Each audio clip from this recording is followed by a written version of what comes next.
অদ্ভুত এক বিশ্বাসঘেরা স্থান, যেখানে টাকা আর দুধ ফেললে পূরণ হয় মনের বাসনা। স্থানীয়দের কাছে পরিচিতি ষাঁড়ের পুকুর নামে। বহু বছর ধরে এই পুকুরটি নিয়ে নানা গল্প আর কৌতূহল ছড়িয়ে আছে এলাকা জুড়ে। স্থানীয়দের দাবি, এই পুকুরে টাকা কিংবা দুধ ফেললে নাকি পূরণ হয় মানুষের মনের বাসনা। আর সেই বিশ্বাসেই প্রতিদিন এখানে ভিড় করেন শত শত মানুষ। গাজীপুরের কালিয়াকৈর উপজেলার মধ্যেই রয়েছে আলোচিত সেই পুকুর। পুকুরের চারপাশে ভিড় করা নারী পুরুষ, বৃদ্ধ থেকে শুরু করে কিশোর যুবকরা। কারো হাতে দুধের বোতল, কারো হাতে খুচরা টাকা। অনেকেই আবার নীরবে দাঁড়িয়ে দোয়া করছেন, নিজের মনের বাসনা পুকুরে ফিসফিস করে বলছেন। তারপর দুধ বা টাকা পুকুরের পানিতে ফেলে চলে যাচ্ছেন প্রার্থনার আশ্বাস নিয়ে। স্থানীয়রা জানান, দীর্ঘদিন ধরে এই পুকুরকে ঘিরে একটি অলৌকিক বিশ্বাস চলে আসছে। কারো রোগমুক্তি, কারো চাকরির আশা, কারো পরিবারের শান্তি, বিভিন্ন ইচ্ছা পূরণ হয়েছে বলেই নাকি মানুষের মুখে মুখে গল্প ছড়িয়ে পড়েছে। রোগ ব্যাধি হয়, ওই রোগ ব্যাধির কারণে মনে করেন যে মানত করে আল্লাহ পাক কোন ওসুলাই কারে করে ভালো করে এটা তো বলা যায় না।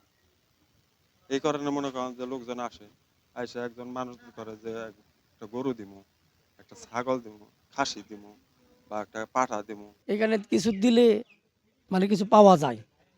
যেমন আমি আইসি নিয়ত করে টাকা দিছি, টাকাটা আমার নিচে নিচে গেছে গা, যেন আমি টাকাটা দিছি কে আমাদের মনে আশা পূর্ণ হয়। তার জন্য আমরা আসি। আমার বাপ দাদা 14 গোষ্ঠীরা এবেলে আইসে, আমরাও আসি। এই জায়গা তো ষাঁড়ের পুকুর নাম শুনছি আমি দেখবার আইছি। তো আগে অনেক মানুষ হইতো, এখন মানুষ আসে না। কি জন্য? যে এই যে মাজার মুজার ভাঙতেছে। আমরা কিছু মুসলমান আছে যে মুসলমানে ওই যে মানে মানতেছে না যে মাজার মুজার। আর এই জায়গায় অনেকজন, আমি অনেক আগে আসছিলাম, অনেক মানুষ হইতো, এখন আর মানুষ হচ্ছে না।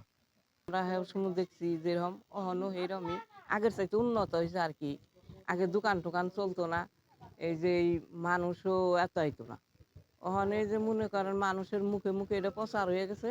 অহন দেশ বিদেশ থেকে লোকজন আহে, কেউ আহে হ্যাঁ অসুখ হয়েছে, হারে না, ফকিরান্তি চিকিৎসা, ডাক্তারের চিকিৎসায় হারলো না, লাস্টে এই জায়গায় আহে। ডাক্তাররা টাইম দিয়ে দেয় যে খুব হলে 2 মাস 1 মাস বাঁচবো। তারপরে হ্যাঁ গোসল টোসল করে হ্যাঁ খাস দিলে হ্যাঁ মানতি করে যায় না, কারণ পানি পুনি খেয়ে যায়। আল্লাহ রহমতে ভালো হইলে একটা মানতি করে, কি মুরগ দিয়ে, কি গরু দিয়ে, কি খাসি দিয়ে, এরকম। বিশেষজ্ঞরা বলছেন, এটি পুরোপুরি লোকবিশ্বাস, বৈজ্ঞানিকভাবে যার কোনো ভিত্তি নেই। তারপরও মানুষের বিশ্বাস আর অনুভূতি এখানে প্রধান শক্তি। ষাঁড়ের পুকুর এটা দীর্ঘদিন প্রথা হিসাবে চলে আসে। মানুষ দীর্ঘদিন যাবৎ এইগুলি মেনে আসে, যা সম্পূর্ণ সেকালের কথা। আর এটাকে আরো ত্বরান্বিত করেছে, শোনা যায় প্রশাসন নাকি ওটাকে ডাক দিয়েছে, মানে বাৎসরিক একটা ট্যাক্স ওনাদের কাছ থেকে নেয়। কারো কারো কাছে শোনা যায় যে প্রায় 6 লক্ষ টাকা, 5 লক্ষ টাকা। আসলে আমি এটা সঠিক জানি না, এটা শুনেছি। তো এইখানে প্রশাসন যদি তাদের কাছ থেকে টাকা নিয়ে থাকে, তাহলে তারা তো এই টাকাটা উঠাবে, মানুষকে সুযোগ দেবে। তবে এইগুলি যে আমাদের সামাজিক যে প্রচলিত বিধি বিধান চলে আসছে, সামাজিকভাবে আমরা যেটাকে পালন করছি, সামাজিকভাবে আমরা যেটাকে গ্রহণ করছি, এটা আদৌ বাস্তব নয়। এটা বৈজ্ঞানিক কোনো ভিত্তি নাই। বিজ্ঞান এটাকে সমর্থন করে না, ধর্ম এটাকে সমর্থন করে না।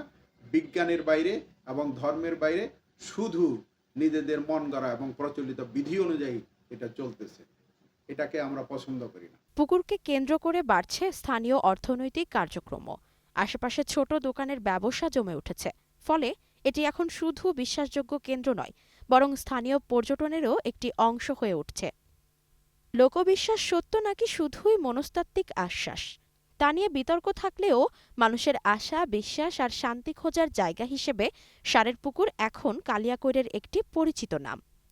ইসমত আরা অনু, গ্রিন টিভি, নিউজ ডেস্ক।